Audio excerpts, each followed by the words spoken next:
Good morning. This is David Benson with Cornhusker Hybrids LLC in Lincoln, Nebraska, USA, where our trademark and mantra is success starts with a seed. No truer words have ever been said in this business.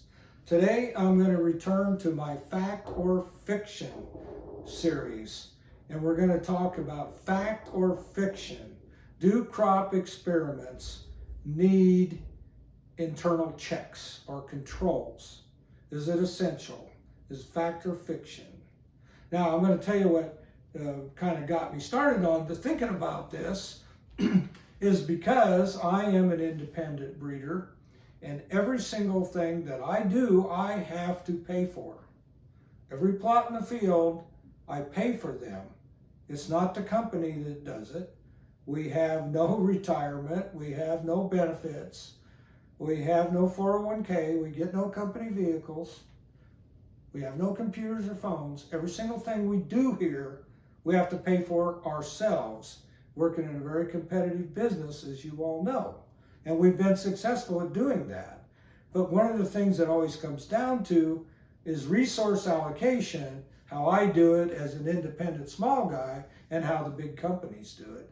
And one thing I will tell you is that you will know as you came through in science that you have to have controls. Everyone says you have to have controls in any kind of experiment.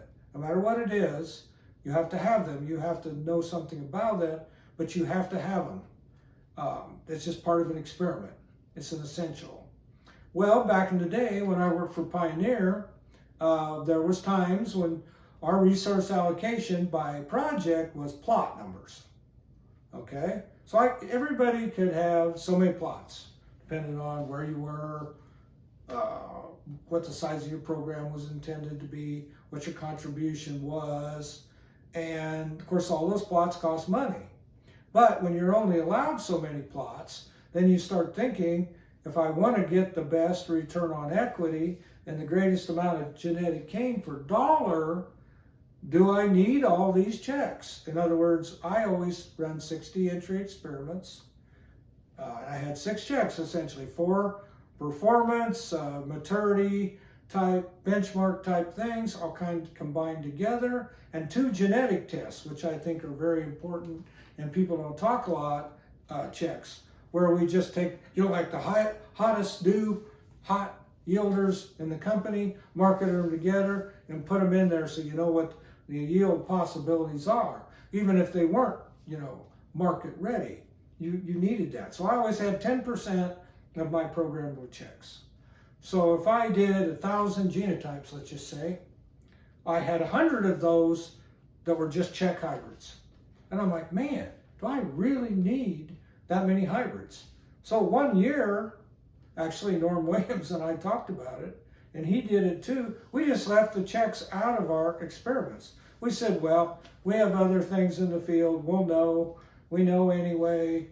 That we'll have some later. We can extrapolate, and we could do all this stuff, and we did it. And I got the data in, and I started looking, and I'm like, oh my God, this is great. The only thing I had to go on was the performance of the individual genotypes in my test. So obviously you're going to take the best ones, right? But you didn't know how they were against the things you were already selling or the materials they had to beat in the marketplace. And I did that 1 year, and I just did not feel comfortable doing that. And I've never done it again. And what I do now, the way I work, everything is totally goes in comparison to checks. The better the checks, the better, or the better performance. But people want to know that I work with. And so I'm going to say, fact or fiction, you have to have performance or benchmarks or certain checks in crop experiments. They need internal checks. Your performance would just be like, your materials that are your pre-commercials, your ones you're marketing already in your market segment, your target environment for yield, standability, dry down, etc. In just yellow corn, I breed yellow corn, white corn, and popcorn. In popcorn, you have to have expansion. It's kind of an easy thing to check, because if you don't have it, you really can't sell them, period. So you have to have it. So you got to know what those benchmarks are and what your materials you're bringing through are for expansion. You know, you can realize other things like fruit type in melons, or, you know, if you're breeding peppers, what that flesh is like inside. If you're breeding some vegetables, like how long, you know, will they sit on the shelf? How will they ride in a truck?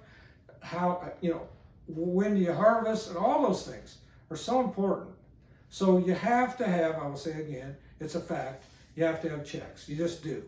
The better checks you have and the more confidence you have in the checks, that's the best too.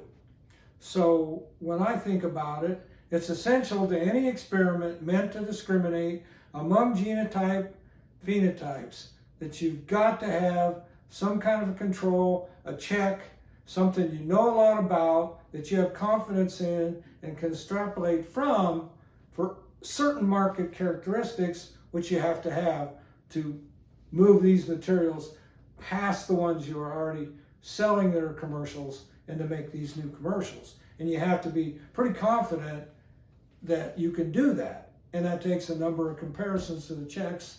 And it's reality. How much you need them, I don't know, but you got to have them. And you can minimize it some. I might have been too heavy, but you certainly got to have 2 or 3 in an experiment, to me. For any type of field experiment with crops that grow outside and crops that grow inside, it's just the same thing too. Whether you're in a growth chamber, a greenhouse, whatever, you still got to have it. So we all got to do, when we're breeders, we got to do we got to run our programs, we got to choose the materials, we have to choose the locations, environments, and years, but we really got to hone in on those things you want for checks. If you're looking at a disease experiment in maize, it depends on the disease what you're going to pick.